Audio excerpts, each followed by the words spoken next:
थे, हम कौन हैं, कहाँ से आए थे, हम इस जन्म और मृत्यु के कष्ट को क्यों उठा रहे हैं। हम ऐसे लोक में रह रहे हैं जहाँ कोई जीव स्थायी नहीं है।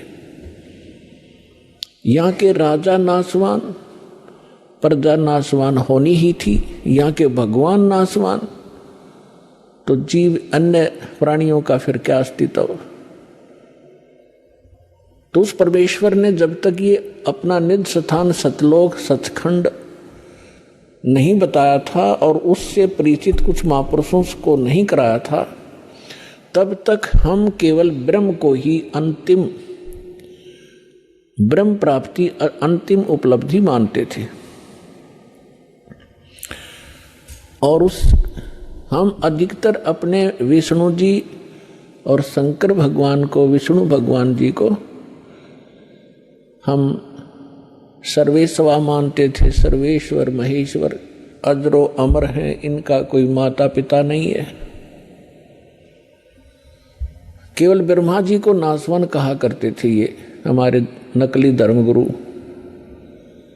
विष्णु जी और शंकर जी को अजरो अमर मृत्युंजय कालज्ञ सर्वेश्वर महेश्वर बताया करते थे। परमात्मा के ज्ञान को सुनकर एक नकली पंथ चला, राधा स्वामी। और उस राधा स्वामी पंथ वालों ने, जो राधा स्वामी पंथ के प्रवर्तक माने जाते हैं, कहे जाते हैं, श्री शिवदयाल जी, पन्ना गली आगरा वाले, उन्होंने परमात्मा की डेफिनेशन कैसी बताई। मूर्खों को भी हंसी आवे। उस परम धनी की बताई डेफिनेशन को यदि आपको भी सुनाएं, दिखाएंगे। और उस अज्ञानी के पीछे करोड़ों की संख्या में भोली आत्मा लग गई उसको परम संत मान के, क्योंकि उसने कुछ पहले से भिन्न ज्ञान दिया। अध्यात्म उसने क्या बताया कि सतलोक है,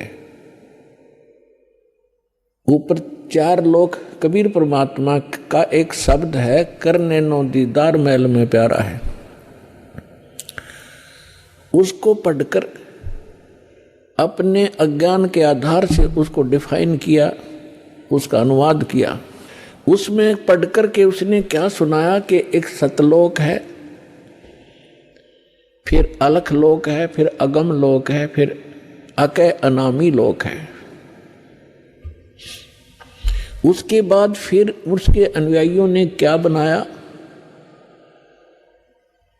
कि सतलोक है, अलख लोक है, अगम लोक है, अनामी लोक है, और उससे ऊपर साडा राधा स्वामी लोक है। यानी और 5वां गढ़ दिया उन्होंने अपनी अज्ञानता के कारण।